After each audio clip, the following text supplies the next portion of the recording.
Good morning. Good morning. It's been a while since I've got to share with you this way. I like this. Yeah, thank you. Thank you. Okay. Is that better? Okay. I may whisper now and then. I gotta say, I miss Paul. My criteria has been in the past that if I wrote something, my picture would be to sit with Paul and Artis at their house and talk, tell those ideas, share those ideas, and if that worked, then I was okay.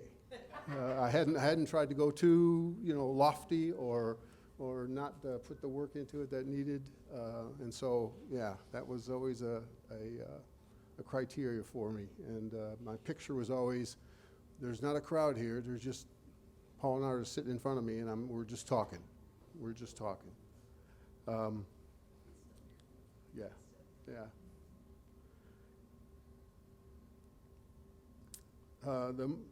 This morning we're going to look at a writing by a man named Lao Tzu. Now, Lao Tzu is known as the founder of Taoism, and the tradition says he was a real man, but modern thought is that it was a legend rather than a real person, and that the writings that that we know to be under his name were collected in that sort of way. But what I want to share is part of one of my favorite writings of his called "Finding the Constant," and it's just the first three lines of that writing, and it says, "Break into the peace within, hold attention in stillness, and in the world outside you will ably master the 10,000 things."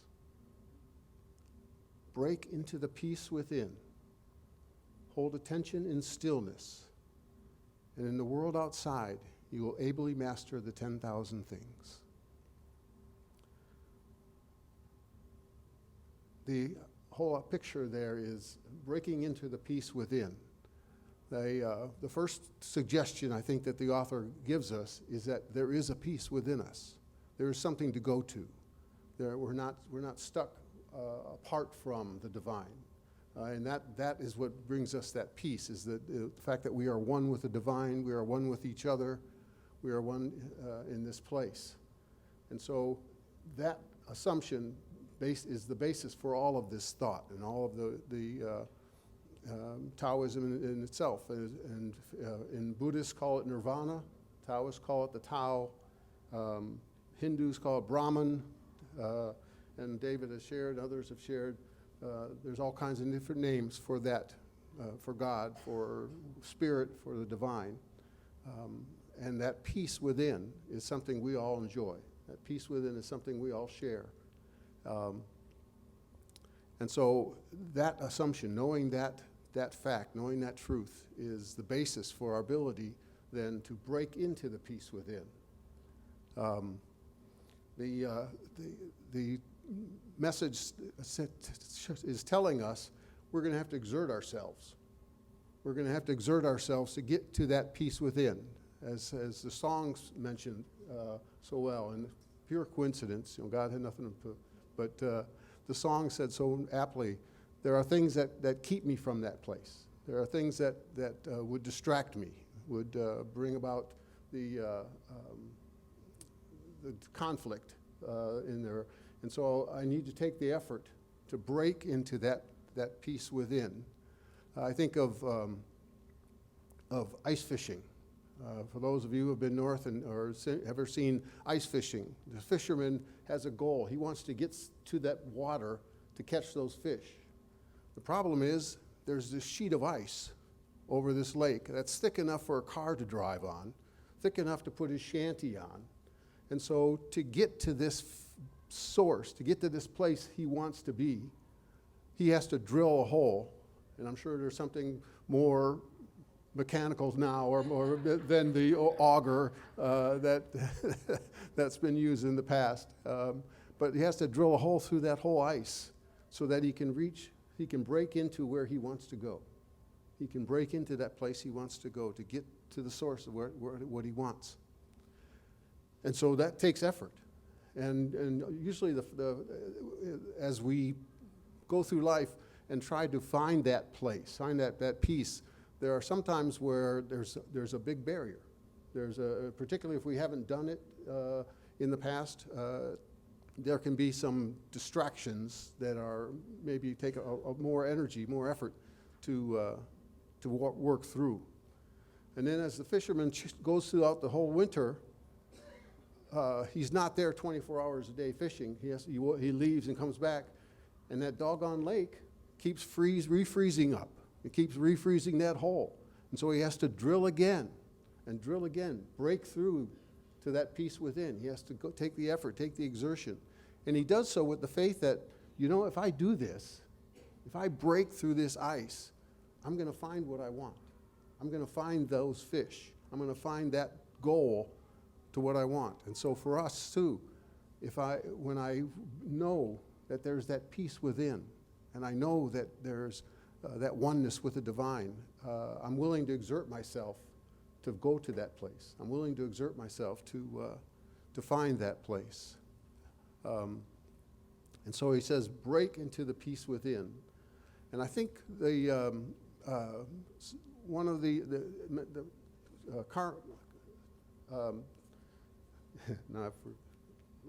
was mentioned earlier that wars and all these different things can affect and can distract us, and we have to work through, still go deeper and know that peace is still, we are still one, and that peace is still a reality. I think the biggest thing that gets in our way is our demand to know what life is. And so we say we have a difficult time living with mystery.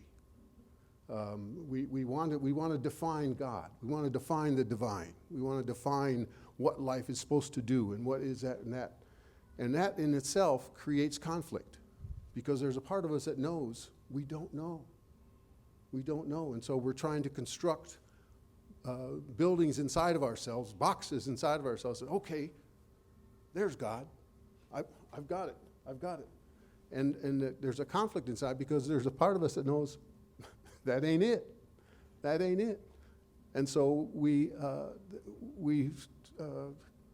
have that disturbance inside, because our imagination, our sight, our vision is not allowed to have the freedom to express, to see. And so the biggest, again, I think all those different things that affect us, that try to tell us that peace is not a reality, that peace within us is not valid or not a reality. I think a lot of that comes when I'm afraid to live with I don't know. And there's an energy in I don't know. If you've ever meditated and allowed you come with some ideas on what life's about and how it works in this, and as you let go of those and go into meditation in that I don't know, what an expansion of the mind, of the ability to perceive, of the ability to feel, the whole ability to live is widened when I accept that I don't know, and live with that within that parameter, within those parameters of just I don't know. And so breaking into the peace within, taking the effort, taking the exertion to go to find that place, knowing that not sure what it's going to look like when I get there, not sure what it's going to be like when I get there, but I know that the divine is. Well, my favorite line is that on the wall, God is. God is. And so that is the whole, if I go past that, I make it smaller, and I lose out on the experience of the divine if I try to define it more than that. So it says, break into the peace within. And again, sometimes life happens in ways that surprises us, and our first response usually is, I don't want it that way. I don't want it that way. I was sitting at a light one day. I was on the small side street, merging onto a large street that had a long, long light, And I had a short light over here, and there were people behind me that wanted to go. And so the light turned green, and I went to take my foot off the brake and step on the gas. And my leg just went limp. I couldn't lift my foot off the brake. It was holding it down, but I could not pick it up and move it. And I was like, come on, let's go. And so finally, the moment passed, and I went to raise my foot off the brake, and just that moment, somebody came racing through the main street. Looked like somebody was trying to drive their wife to the hospital to deliver a baby, is what it looked like. When I saw the two people inside the car, there was this frantic man and this woman in the car. And if I would have been able to take my foot off the brake and put the gas, I would have been T-boned. And so life surprised me. Life surprised me and took care of me. And sometimes, again, that's surprising. If I can get used to, or at least accept, maybe after I swear at it or get frustrated with it, look back and say, okay, life's on my side. Life's on my side. Breaking into the peace within. And he says, well, how do I do that? How do I break within the peace into the peace within? And he says, hold attention in stillness. Hold attention in stillness. There is and it's not silence. We all know that the brain is going to send signals. The brain is going to think. There's no moment when I sit down to try to be quiet and peaceful, whatever, those 10,000 things start to raise their, oh, we haven't dealt with this. Oh, but meditation, spending time in that quiet, spending time in the stillness, knowing that there's going to be thoughts flowing through and that sort of thing, but staying in that stillness, staying in that place, saying, okay, and gently letting that pass and going on to the next moment of silence. That's part of breaking into the peace within, is developing and maintaining meditation. And an author I enjoy, James Finley, suggests that there are a myriad ways to practice breaking into the peace within, practice contemplative life, writing and reading poetry, going for a run, baking, any kind of thing that lets me be with myself and lets me reflect, can be a manner of breaking into the peace, of living in practicing that stillness. Creating art is a definite way. He said painting and different forms of art are ways to enjoy that time.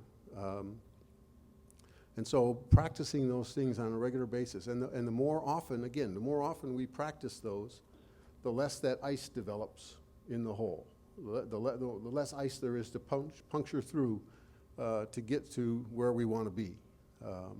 And so we practice that. And what he says then is, and in the world outside, you'll ably master the 10,000 things.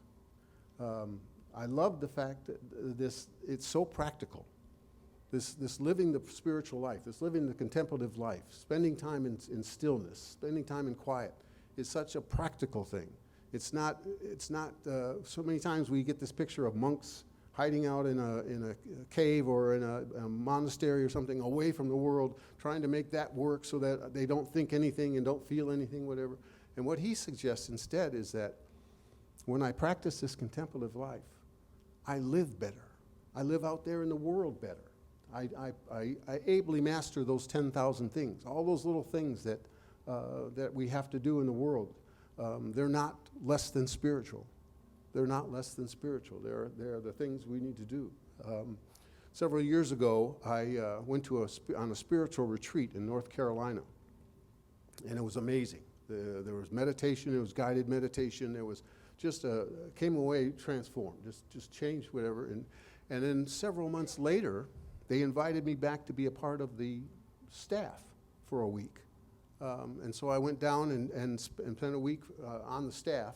And again, as soon as you walk on this grounds, you just sensed that there was more there, that there was a spirit in the air, there was an awareness, a light there. And so I worked there for the week, and it was June. I'm a CPA. I'll confess that right now. I'm a CPA, and sometimes by nature as well as by license. And when I was there, every year I have to take 40 hours of continuing education to keep my license current. And so I was there in June, and as usual, I had procrastinated well enough that I needed to get those hours done while I was at this retreat. And so at night, when I finally get some time away, and I've done this more often than I'd like to say, it's usually a self-study type thing. You read something, you answer these questions, and this sort of thing. And in the past, you slog through it. And you go, okay, what's the next? And it's all stuff I've learned in the past, in college, whatever, but not stuff that's frequently right there that I know. And so I have to read and look for the answers and this sort of thing. And so I'm sitting down getting ready to have to go through that. And I was surprised because of the atmosphere of that place. I sat down to start writing accounting, accounting. And it just flowed. It just flowed. Oh, that's the answer. Okay, that's the answer. And it took me half the time that it usually does. And I think the reason was I was out of that place of conflict. I was out of that place of disturbance. There was not all these pictures that I was trying to hold up at any given time to maintain this and then say, okay, now with that energy that you have left, do accounting. There just wasn't that. Somehow being in that place and being with those people and being involved in this retreat freed up my mind and my energy, and I was able to just sit down and do the homework and get it done. And I love that. I love the fact that these quote unquote worldly pursuits are spiritual. They're spiritual. They're our way to add value to our world. There's no line that says, okay, now I'm going to be spiritual. Now I'm going to do something spiritual. Like, oh, I'm going to speak on Sunday morning. Hey, I'm doing something spiritual. But the truth is, I go in the office and I fire up that computer and I do something spiritual. And the spirit, the power that is the divine, is enlightening me and holding me up with the same energy, the same love, the same reveling in my being. That is when I'm meditating. There have never been any real messages that I've gotten in this quiet time, where I'm meditating and this kind of stuff. I do tell Maggie if she ever sees me start levitating, to just kind of gently pull me back down so that I don't get hurt. But never really have gotten any message. Well, the one time that I thought I had a message, what it said was, Scott, you forgot to move your clothes from the washer to the dryer. Now, it was a helpful message. It needed to be done. It needed to be done. But it wasn't the one I expect, world peace, God. How do I do world peace? No, move your clothes from the washer to the dryer. Peace starts at home. Okay. Yeah. Peace starts at home. And so, amazingly practical. God is here in this moment, in our lives, in every moment of our lives. We are one, and with each other, we are one. And so the invitation that the author gives us is to break into that peace within. Hold attention in stillness, and in the world outside, you'll ably master the 10,000 things.